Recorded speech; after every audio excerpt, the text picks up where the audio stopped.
একটাই সিস্টেম ওমানে গালফে পুরো গালফে কোনো ড্রেন সিস্টেম নেই ড্রেন করছে না ছোট ছোট ড্রেন কভার হয় নাকি এই পানি যাবো না সকালে দেখবেন কি পানি চলে গেছে পুরা বালি জমে গেছে বালি কেটে দিতেছে না বালি কেটে দিতেছে না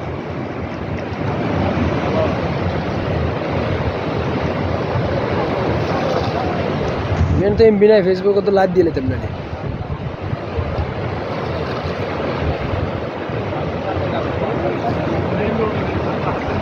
মেইন রোড में बैग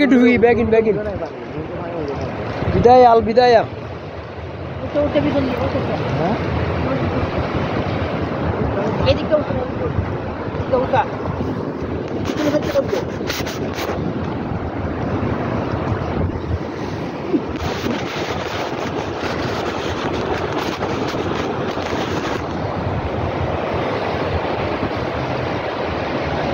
আল্লাহ রহমান আল্লাহ বঙ্গোপসাগরে এরকম ঢেউ নাই যে ঢেউ এখানে মারতেছে পানির স্রোতটা কত স্পিড এনে যদি কোনো মানুষ